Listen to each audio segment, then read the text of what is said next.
नमस्कार विद्यार्थियों, स्वागत है आप सभी का आपके अपने YouTube channel brilliant study circle पे। आपको यहाँ पे बता दें, आज की इस सेशन में होने वाले हैं रासायनिक अभिक्रिया और समीकरण के बारे में पूरी A to Z जानकारी आपको मिलने वाली है। लेसन 1 पार्ट 1 यहाँ पे आप सभी के सामने लेके आ चुका हूँ। आप सभी को मैं बता दूं, जितने भी विद्यार्थी इस साल मैट्रिक का तैयारी कर रहे हैं तो यहाँ पे NCERT पढ़ना उनके लिए कितना ज़्यादा अति आवश्यक है। NCERT जो है बहुत ही अच्छे क्वेश्चन बेसिस आपके एग्जाम में पूछे जाते हैं, क्योंकि NCERT क्वेश्चन सीधे बिहार बोर्ड के द्वारा ही प्रोवाइड किया जाती है। NCERT का बुक बिहार बोर्ड के द्वारा ऑफिशियल जारी की जाती है। यहाँ पर रासायनिक अभिक्रिया और समीकरण के बारे में आज हम बात करेंगे। उनके कुछ पॉइंट्स को आज इस वीडियो में कवर करने वाले हैं। तो ये साइंस का लेसन 1 यहाँ पे क्वेश्चन हो जाएगा, रासायनिक अभिक्रिया और समीकरण टॉपिक हो जाएगा। यहाँ पे सबको A to Z पढ़ाया जाएगा। यहाँ पे बता दें आप सभी को, सबसे पहले क्या लिखा है, अपने दैनिक जीवन की निम्नलिखित परिस्थितियों पर ध्यान दीजिए और विचार कीजिए कि क्या होता है जब गर्मियों में जो है गर्मियों में कमरे की ताप पर दूध को खुला छोड़ दिया जाता है तो क्या होता है। यहाँ पे दूसरा पॉइंट बोल रहा है, लोहे का तावा अथवा तसला अथवा कील के आर्द्र वायुमंडल में खुला छोड़ दिया जाता है तो क्या होता है।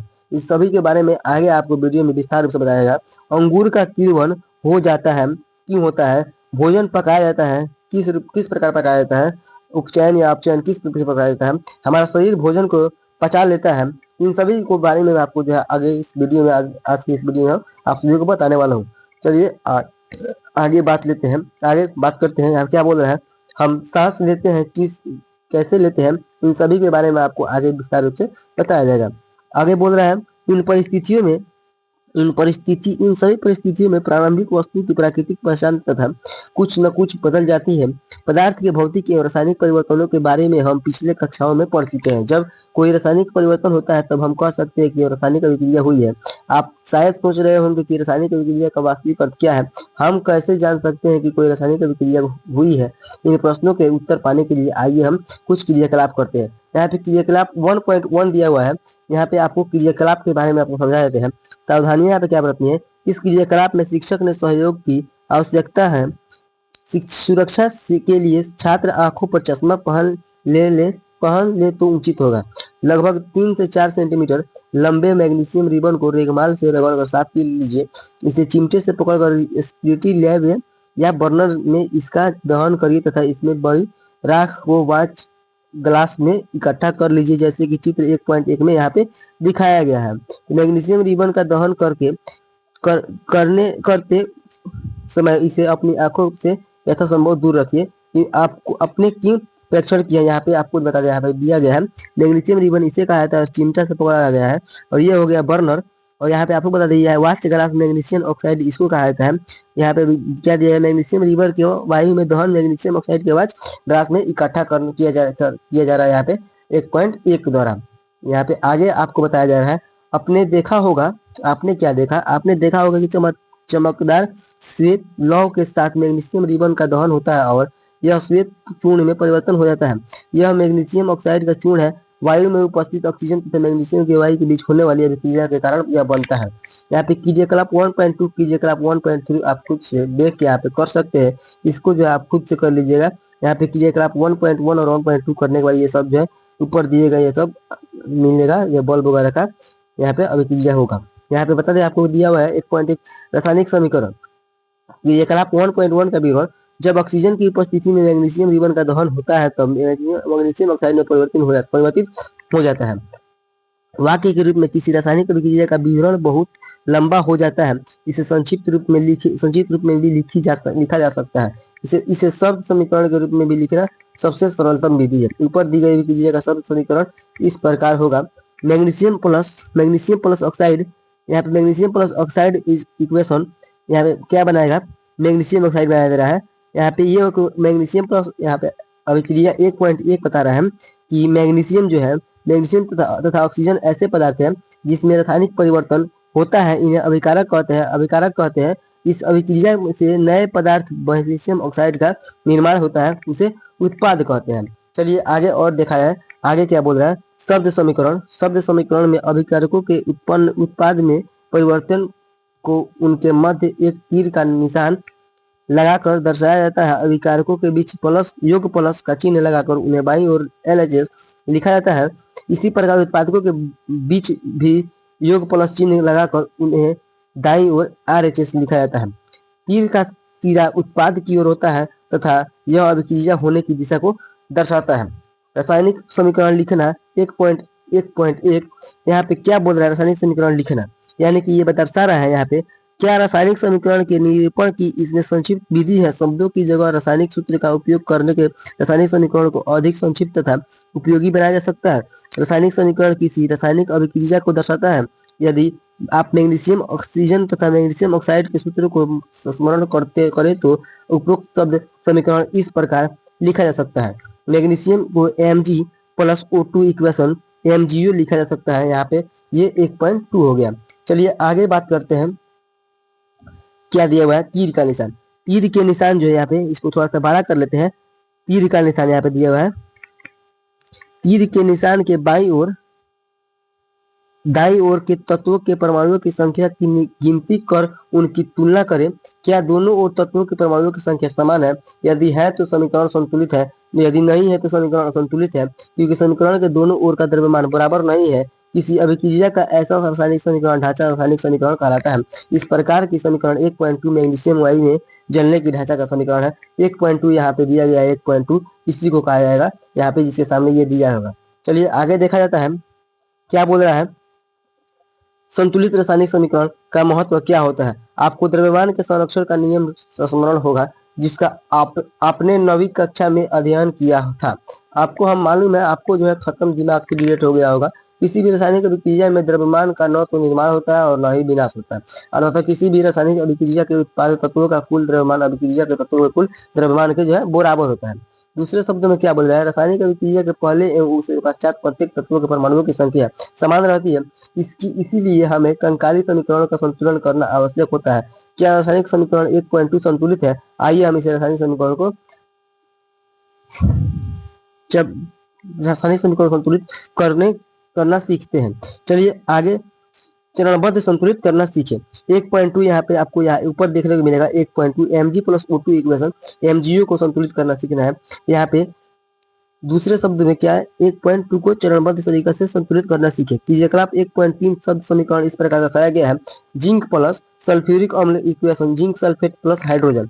यहाँ पे उपयुक्त शब्द में समीकरण निम्नलिखित रासायनिक क्रिया दर्शाया जा सकता है। चलिए आगे देखा जाए क्या बोल रहा है। Zn plus H2SO4 equation ZnSO4 plus H2। आइए समीकरण 1.3 में तीर का निशान के दोनों ओर के तत्वों को परमाणुओं की संख्या की तुलना करें रासायनिक अभिक्रिया और समीकरण के रूप में। चलिए आगे देखते हैं। Zn समीकरण 3.1 का यहाँ पे एक तत्व हो गया, एक हो गया अभिकारकों के परमाणुओं की संख्या LHS और यहाँ पे उत्पादकों के परमाणुओं की संख्या RHS। यहाँ पे Zn कितना होने वाला है? 1 आ गया और RHS में यहाँ पे 1 हो गया। H हो गया यहाँ पे 2 और यहाँ पे 2 हो गया। S हो गया यहाँ पे 1 और बाई साइड में 1 और दाई साइड में भी 1 हो गया। O हो गया यहाँ पे बाई साइड में 4 और यहाँ पे दाई साइड में भी 4 हो गया। चलिए यहाँ पे ऊपर आपको दिखा देते हैं कौन सा कह रहा था। 1.3 यहाँ पे है Zn plus H2SO4 plus equation ZnSO4 plus H2। यहाँ पे Zn में क्या है?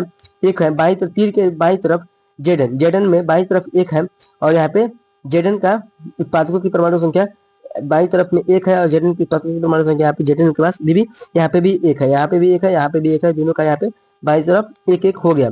यहाँ पे दूसरा है H में भी यहाँ पे बाई तरफ 2 और दाई तरफ 2 है। ऊपर देखते हैं क्या ये सच में है।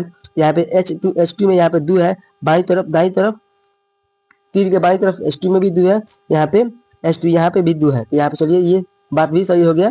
यहाँ पे अगला क्वेश्चन अगला क्या है? S है। S में यहाँ पे बाई तरफ 1 है और दाई तरफ 1 है। चलिए ऊपर देख लेते हैं S का यहाँ पे क्या है।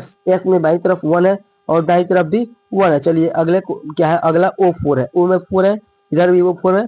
यहाँ पे क्या होने वाला है? H का O का यहाँ पे दोनों तरफ 4 होने वाला है। क्या यहाँ पे दोनों तरफ 4 है तो यहाँ पे भी 4 है, यहाँ पे भी 4 है। O का दोनों तरफ 4 है। चलिए इसका यहाँ पे ये संतुलित समीकरण जो है संतुलित है। यहाँ पे क्या लिखा है? समीकरण 1.3 में तीर की निशान के दोनों ओर के प्रत्येक तत्वों के परमाणुओं की संख्या समान है, इसलिए यह संतुलित समीकरण है। अब हम निम्न रासायनिक समीकरणों को संतुलित करने का प्रयोग करते हैं। Fe plus H2SO4 equation Fe3O4 plus H2। इसको समीकरण को संतुलित करना है। यहाँ पे क्या बोल रहा है, चरण एक बोल रहा है, चरण एक में बोल रहा है रासायनिक समीकरणों को संतुलित करने के लिए सबसे पहले प्रत्येक सूत्रों के चारों ओर एक बॉक्स बना लीजिए। समीकरण को संतुलित करते समय बॉक्स के अंदर कुछ परिवर्तन नहीं कीजिए। यहाँ पे चलिए बॉक्स बना लेते हैं हम भी। यहाँ पे बॉक्स बन चुका है। Fe+ H2O equation Fe3O4 plus H2। यहाँ पे क्या दिया गया है, चरणबद्ध तरीका 2 असंतुलित समीकरण 1.5 में उपस्थित विभिन्न तत्वों के परमाणु की संख्या सूची बना लीजिए। 1.5 यही होने वाला है, 1.5 ये हो जाएगा। यहाँ पे इसका सूची बनाना है, 1.5 ये हो गया। तो चलिए सूची नीचे बना लेते हैं। सूची नीचे बना हुआ है। तत्व यहाँ पे सबसे पहले तत्व दिया गया है, अभिकारकों की परमाणु की संख्या बाई तरफ की LHS, अभिकारकों की परमाणु की संख्या दाई तरफ की RHS। यहाँ पे ऊपर Fe दिया हुआ है। Fe में एक है दाई तरफ, एक है बाई तरफ और 3 है दाई तरफ। क्या ये बात सही है?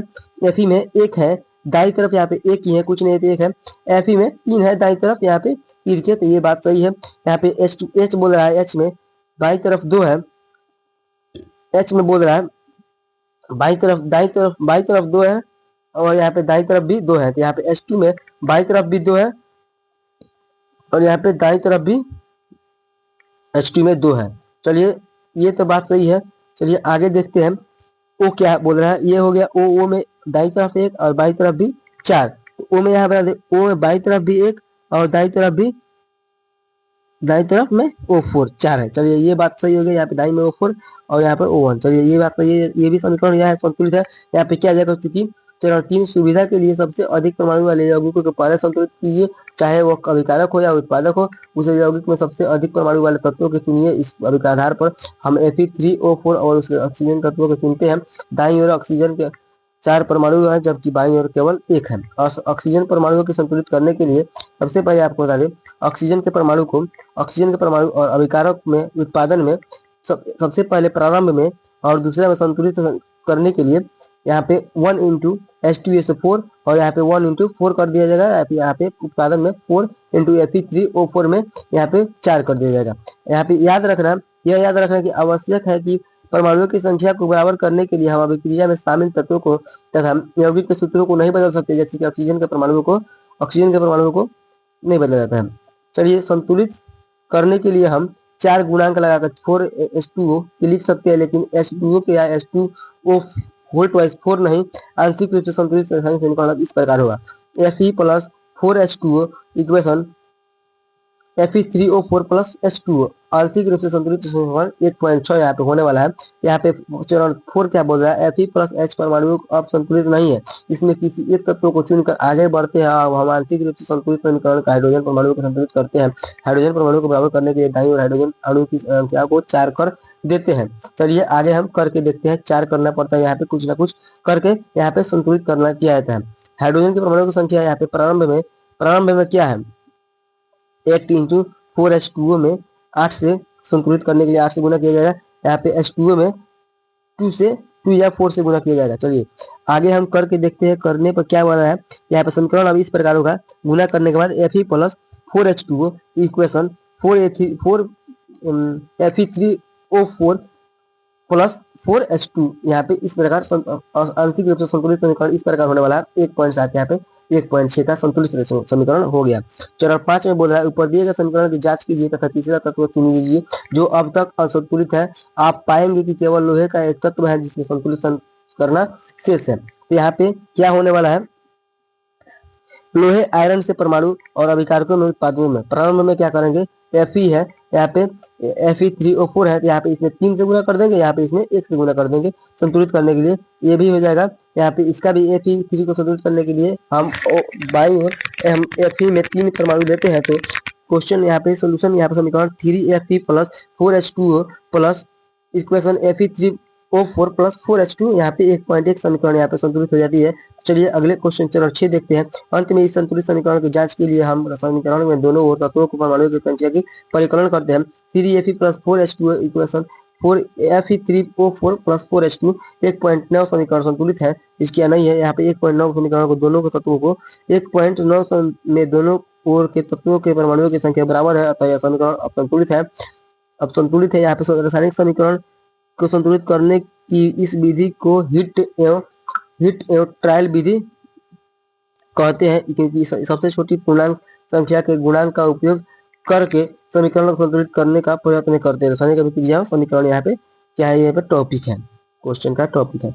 चरण 7 यहाँ पे देख लेते हैं। चरण 7 बोल रहा है भौतिक अवस्था के संकेत लिखना। ऊपर लिखे गए संतुलित समीकरण 1.9 के सावधानी से जांच कीजिए कि इस प्रकार के समीकरण हमें अभिकारकों के तथा उत्पादकों के भौतिकीय अवस्था के बारे में ज्ञान देता है। वो इस समीकरण में उनकी भौतिकीय अवस्था की ओर जानकारी नहीं है। रासायनिक समीकरण की अधिक सूचनापूर्ण बयान बनाने के लिए अभिकारकों तथा उत्पादकों के रासायनिक सूत्रों में साथ उनकी भौतिक अवस्था में दर्शाया गया है। अभिकारकों तथा उत्पादकों के गैस द्रव जलीय ठोस अवस्था क्रमशः G, L, AQ तथा S में दर्शाया जाता है। तो अभिक्रिया को उत्पादन कर जल में घोल का रूप में उपस्थित होता है, तब हम AQ के लिए जलते हैं। तो अब संतुलित समीकरण 1.9 इस प्रकार होता है।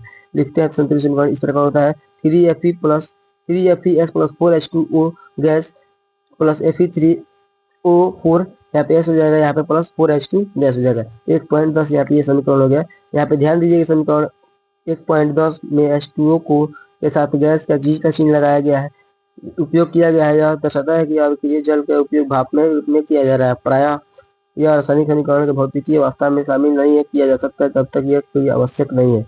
कभी कभी अभिक्रिया में परिस्थिति जैसे कि ताप, दाब, उत्प्रेरक आदि को भी तीर के निशान के ऊपर का नीचे दर्शाया जाता है। जैसे में कि यहाँ पे बता दे CO प्लस 2H2 यहाँ पे इक्वेशन CH3OH बन के आ गया। 6CO2 plus 12H2O Surya Prakash और क्लोरोफिल बन गया। यहाँ पे C6H12O6 C6O2 प्लस 6H2O यहाँ पे इस प्रकार का ये एक दिए गए समीकरण संतुलित समीकरण यहाँ पे होने वाला है। चलिए प्रश्न यहाँ पे कर लेते हैं। प्रश्न यहाँ पे आज का प्रश्न कर लेते हैं। वायु में जलने से पहले मैग्नीशियम रिबन को क्यों साफ किया जाता है? वायु में जलने से पहले मैग्नीशियम रिबन को जो है रेकमाल से साफ कर दिया जाता है ताकि वहाँ पे जलते समय कोई यहाँ पे दिक्कत ना हो। दूसरा नंबर क्वेश्चन बोल रहा है निम्नलिखित रासायनिक अभिक्रिया के संतुलित कर समीकरण करिए। Hydrogen plus chlorine equation, hydrogen plus chloride, इसको संतुलित कर देना है।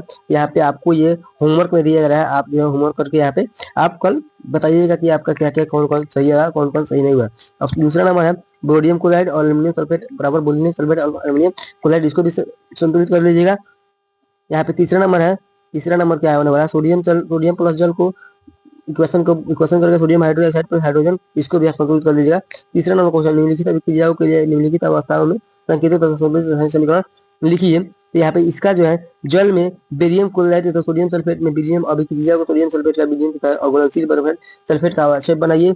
ये क्वेश्चन आपके होमवर्क के लिए है। दूसरा नंबर क्वेश्चन सोडियम हाइड्रोक्साइड का विलयन जल में हाइड्रोक्लिक अम्ल के विलयन जल में अभिक्रिया करके सोडियम क्लोराइड का विलयन तथा जल बनाता है। ये भी क्वेश्चन आपका जो है होमवर्क के लिए है। यहाँ पे बता दें आप सभी को आज के सेशन में बस इतना ही। यहाँ पे जो कोई भी यहाँ पे दिया गया है प्रश्न दिया गया है, प्रश्न आपको जो है होमवर्क के लिए दे दिया गया है, क्योंकि प्रश्न आपको होमवर्क में मिल गया तो आप जो है घर पे बैठ के आप इस प्रश्न का बनाने की कोशिश करेंगे। अगर आपसे बाय द वे नहीं बन पा रहा है तो आपको जो है इसी वीडियो के डिस्क्रिप्शन में लिंक मिल जाएगा व्हाट्सएप चैनल का, टेलीग्राम चैनल का, वहाँ पे ग्रुप ज्वाइन कर लीजिएगा। वहाँ पे इसका जो है आंसर वहाँ पे PDF के रूप में प्रोवाइड करा दिया जाएगा, क्योंकि आपको जो है कल के क्लास के बाद आपको जो है इसका PDF वहाँ पे आपको मिल जाएगा। इसका आंसर यहाँ पे आपको ग्रुप में मिल जाएगी, तो आप जाके ग्रुप जरूर ज्वाइन कर लीजिएगा। और आप इस सेशन को अपने सभी साथियों में शेयर कर दीजिए जो इस साल मैट्रिक के एग्जाम को लेके अपने आप को बहुत ही मेहनत कर रहा है, अपने आप पे मेहनत कर रहा है, अपने आप को जो है आगे बढ़ाने की सोच रहा है, ऐसे सोचना है कि मतलब अच्छा से अच्छा नंबर आ सके। तो उसको जो है सेशन जरूर शेयर कीजिए।